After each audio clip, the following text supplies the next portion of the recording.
The night was very dark. Clouds had swallowed the moon, and a blanket of silence lay over the plantation. But even in that silence, Eli sensed a secret. He lay on his pallet, at the foot of his mother's bed in the wooden shack, but his eyes were not closed. He was listening.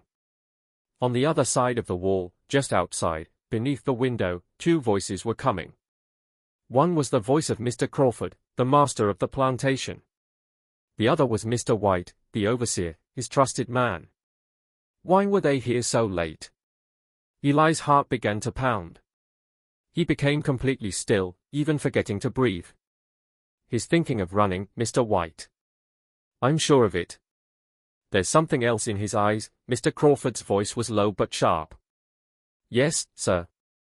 I've noticed. He looks at the tools too much, White replied. Tomorrow morning, bring him out. In the middle of the plantation. Have the whip ready. Such a beating that he forgets what running means. The other slaves will watch and learn their lesson. Eli's breath stopped. He knew who they were talking about. Daniel, the young man who always looked toward the sun when he plowed. The one who stood by the barn last evening, staring north for a long time. Eli had seen him. And now he was hearing their plans. The voices slowly faded. The footsteps on the earth disappeared, and then all was silent. Tears filled Eli's eyes. He sometimes spoke with Daniel, when he drew water from the well. Daniel would smile at him and say that one day everything would be all right. But everything would not be all right. Tomorrow morning, as the sun rose, he would watch them whip him.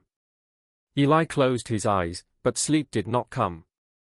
He only listened.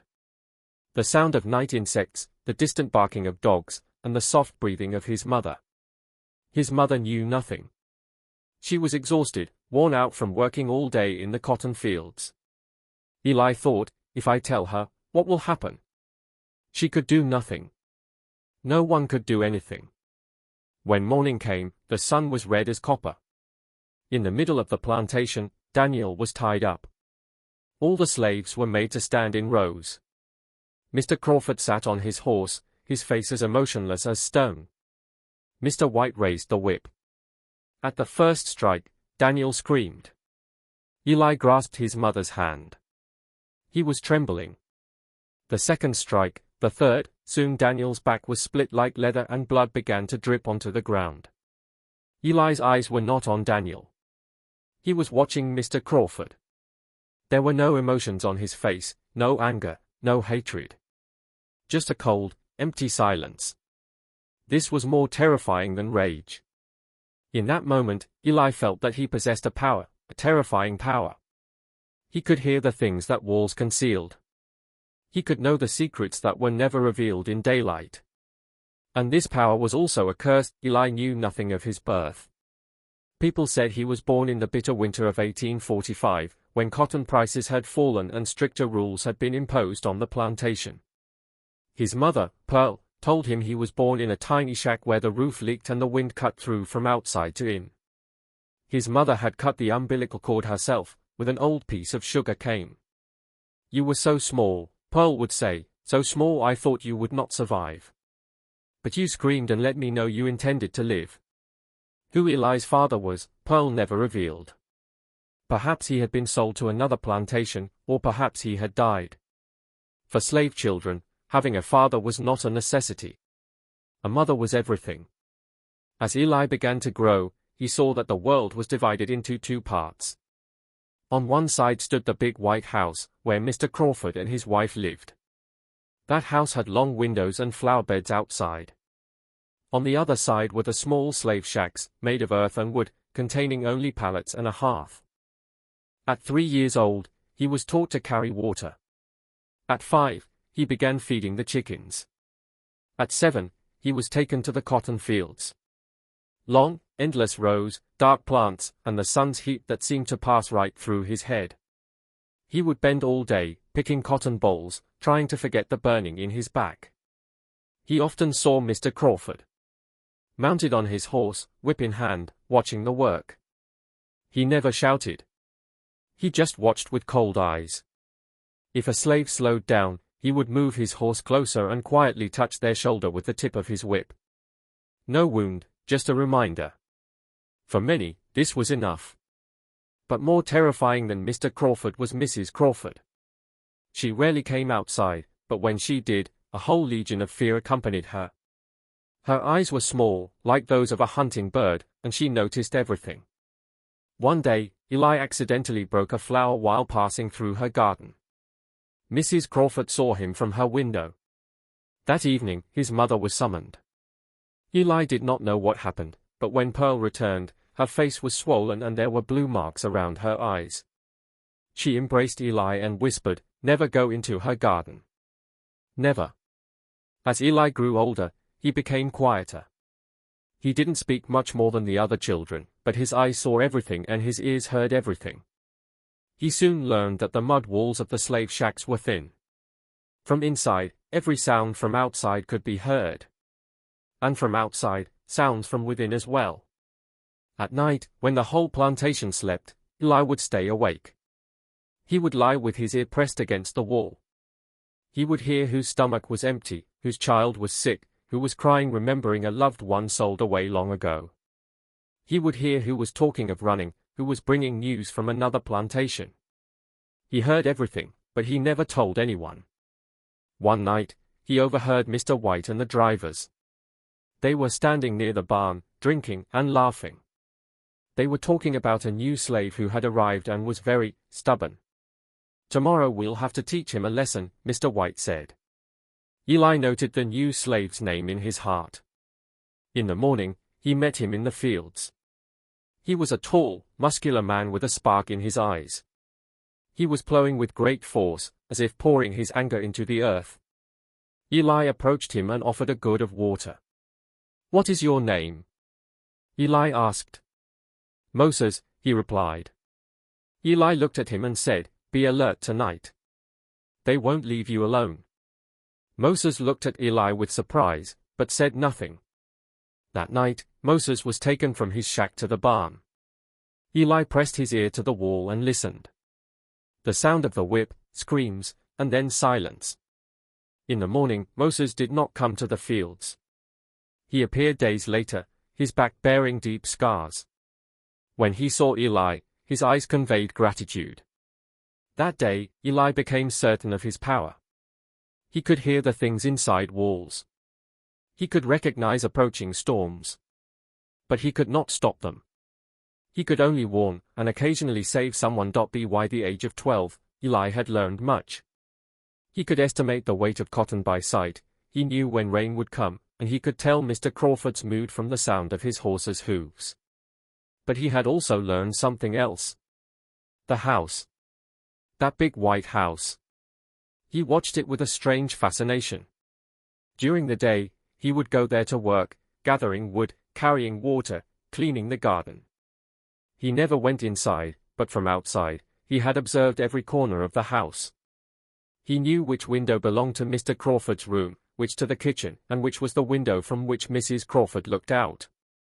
At night, lying in his shack, he would listen to the sounds of that house. He would hear when Mr. Crawford rode out and when he returned. He would hear when guests arrived and what they talked about. One night, he heard two guests talking about those slaves. "They just need to be kept in fear," one voice said. "If they learn to read and write, or learn about the outside world, then there will be trouble." "Exactly right," came Mr. Crawford's voice. "I have forbidden all my slaves from reading. If anyone is found with a book, 50 lashes." An idea entered Eli's mind. Reading. He had never been to school, no one had ever taught him letters. But in that house, that big white house, there were books. He had seen them through the window, arranged on shelves. If he could learn to read, what then? Could he know the secrets that only white people knew? That same year, a new girl came to the plantation. Her name was Angier. She was 2 years younger than Eli, thin, with very large eyes. She had been separated from her mother and sold alone to this plantation. From the first day, she was terrified. Eli saw her in the fields. She was very slow at picking cotton because her hands trembled. The driver was threatening to whip her. In the evening, Eli went to her and said, "Tomorrow, stand near me while you work. I'll tell you when to hurry and when to rest." Angia looked at him, tears in her eyes, and nodded. During the days, they worked together, and at night, Eli would tell her the things he had heard from behind walls. He would tell her which driver was cruel and which days Mr. Crawford had gone to town so they could rest a little. Angia couldn't believe how he knew so much. "Are you a wizard?" she asked one day. "No," Eli smiled, "I'm just a listener." Angia's presence brought a new color into Eli's life. He was no longer just a listener, he was also someone's protector. He wanted Angia to never suffer any pain. But he knew that in this plantation, no one was safe from pain. One day, while gathering wood outside the big house, he noticed the kitchen window was open, and on the table inside lay a book. No one was in the kitchen. His heart pounded. He looked around, no one was there. He slowly approached the window, reached inside, and took the book. It was small, its cover worn, and inside were printed letters. He hid the book under his shirt and took it to the shack. That night, when the moon rose and everyone slept, he opened the book. The letters were foreign to him, but he looked at them, touched them, and thought in his heart that one day he would understand their meaning. Over the next few weeks, he kept the book hidden. He would go near the kitchen and listen to the cook, who sometimes read aloud. He began to match the letters with the sounds. One day, the cook read the word, God. Eli found that word in the book and memorized its shape. Then he found love and heaven. Slowly, he began to recognize a few words. This was a dangerous game. If anyone discovered he was trying to read, his back would be stripped. But for Eli, this book was a door to a new world. A world where he could escape, where there were no walls, and no one could stop him. One night, Eli heard something else. It wasn't talking, it was a rustling sound. Very faint, very soft. He sat up. The sound came from outside, from the end of the row of shacks. He went outside. The moon was half out, and in its faint light, he saw a figure moving stealthily forward. It was Moses. He carried a bundle and was heading toward the woods. Eli's heart sank. Moses was running. He wondered whether to stop him or remain silent. But before he could do anything, he heard another sound. The barking of dogs, not from far away, but very close. Mr. White was awake. He had seen Moses. The next few moments were blurred. Shouts, running feet, the dog's fury, and then Moses' scream. He was caught. In the morning, Moses was tied to a tree. Mr. Crawford himself took up the whip. His face was as stone-like as before, but his eyes held a gleam. He struck, and struck again. Moses' back ran with blood, and he lost consciousness. Still, the beating continued. Eli closed his eyes, but the sounds would not stop. They echoed in his ears, the crack of the whip, Moses' faint moans, the sound of Mr. Crawford's breathing. That night, Eli decided he would no longer just be a listener. He had to do something. Moses was left alive, but he was never the same again. His spirit was broken. He stared with empty eyes and could barely work. Eli looked at him, and a fire ignited within him. He wanted to run, but Moses could no longer run. Then one day, while cleaning the big house, Eli glanced into Mr. Crawford's room. On the wall hung a large map. He looked at it intently. He saw markings for rivers, mountains, and towns. He looked toward the north. There, far up, something was written. He couldn't read it, but he was certain that was freedom. That night, he told Angia, "I saw the map. I know which way is north." Angia's eyes widened with fear. "Will you run?" "We will run," Eli said. It was a mad plan. 2 children, a young girl and boy, with no companions, no path, only a dream. But Eli possessed what no one else had. He knew when Mr. White slept, when the dogs were let loose, and on which nights Mr. Crawford went to town. For months, he had heard and remembered all of this. That night came in the autumn of 1857. It was a cold night. Mr. Crawford had gone to town and would not return for 2 days. Mr. White had drunk himself to sleep. The dogs were quiet. Eli and Angier slipped out of their shacks and headed for the woods. Eli carried the small book he had stolen and some dried bread. Angier carried a blanket and a gourd of water. Silently, they disappeared into the forest. The night was very dark, but Eli had observed the stars and knew which was the North Star. They walked on, through thorns and thickets, until dawn began to break. Then they found a cave and hid in it. They slept by day and walked by night. On the 5th night, they reached a river. Eli remembered, on the map, after the river, there was a small town. Perhaps someone there could help them. But as they approached the river, they saw 2 men standing on the bank. White men. They carried guns. Eli and Angier crouched in the bushes. Their hearts pounded. The men were talking.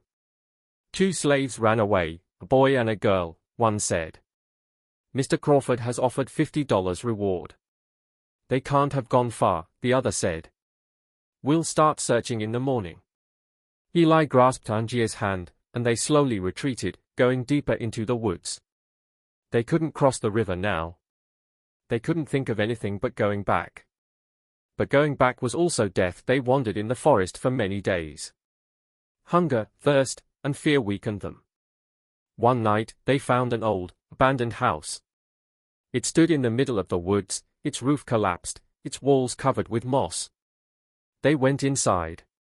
The house was completely empty, but in one corner lay some old clothes and a broken table. Angier said, "No one is here. We can spend the night." Eli looked at the walls.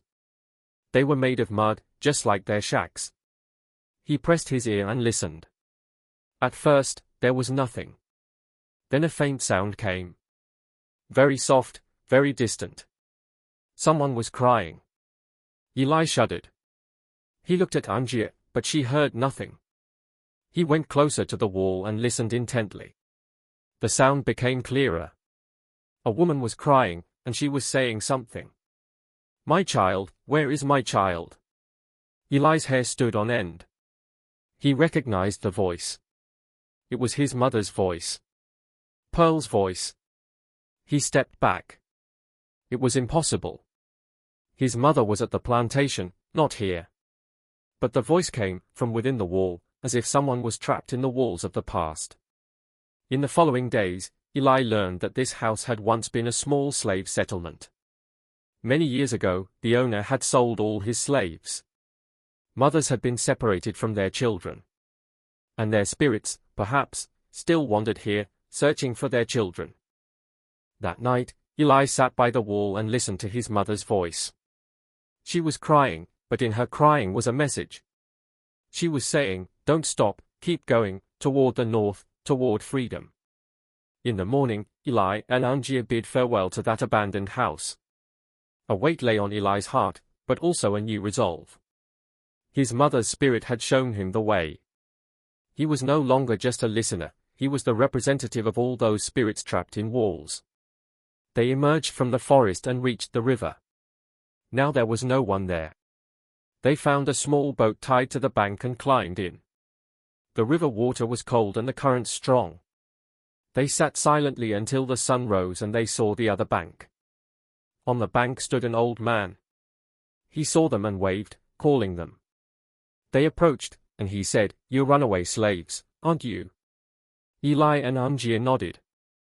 The old man smiled and said, "Don't worry. This is a free state. You are safe now." Eli looked back. Across the river, the forest stretched far into the distance. He felt as if the walls he had listened to all his life had now crumbled. He was free. Years passed. Eli and Angier married and settled in a small town. Eli learned to read and write and became a preacher at a church. He would give sermons against slavery and speak of the importance of freedom. But at night, when everyone slept, he would sit with his ear pressed to the wall. Now he heard only silence. Those voices, those moans, those secrets he had heard in childhood, they were gone. But he could never forget them. The walls he had listened to as a child were now within him. And he knew that there were many voices that never escaped the walls. Sometimes an old former slave would come to him and say, "Did you hear? Something happened at such and such plantation last night." And Eli would nod. He knew that walls still spoke, but there was no one left to listen. In the soil of Georgia, in the mud walls of those great plantations, millions of voices are still buried. The crying of mothers, the screams of fathers, the laughter of children that was never heard. Those voices are still there, if someone will press their ear to the wall and listen.